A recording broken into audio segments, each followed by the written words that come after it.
tere!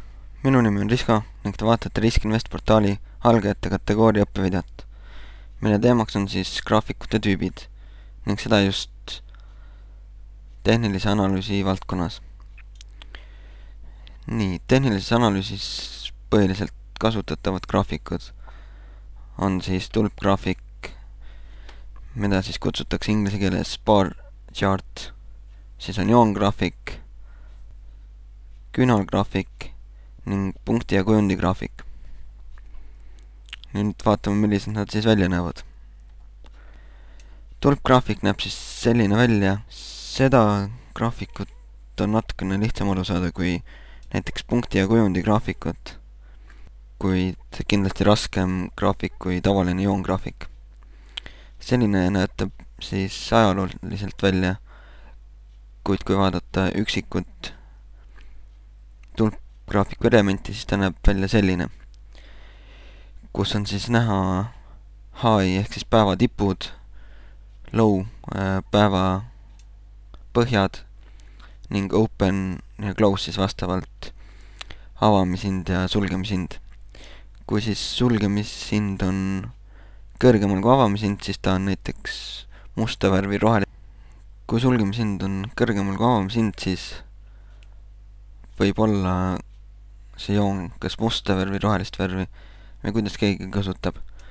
Kui on aga vastupidi, et on sulgemishind allpool kui avamishind, siis kasutatakse tavaliselt punast värvi, kuid jällegi valitakse vastavalt enda meelepära järgi.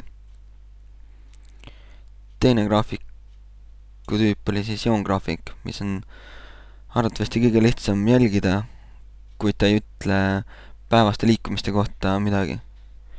Ning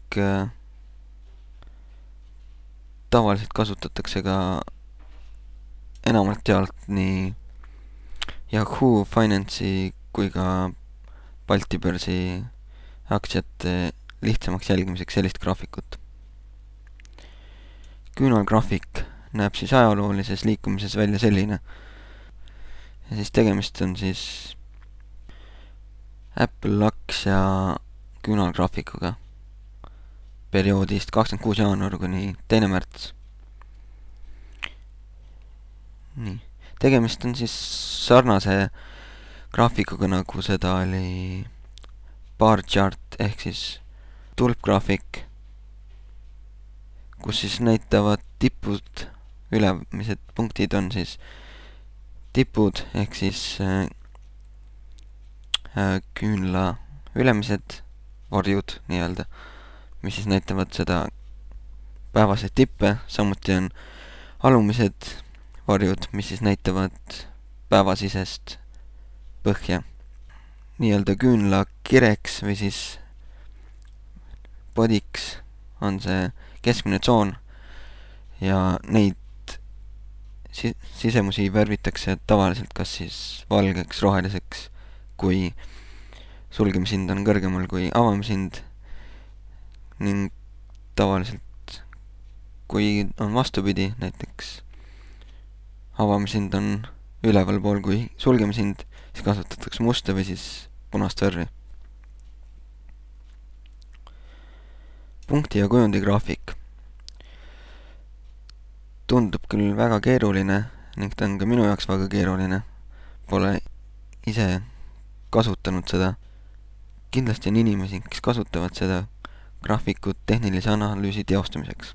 See oli siis lühike video graafikute tüüpidest ning kui teil on edasist huvi vaadata tehnilise analüüsi kohta videosid, siis külastage www.riskinvest.ee.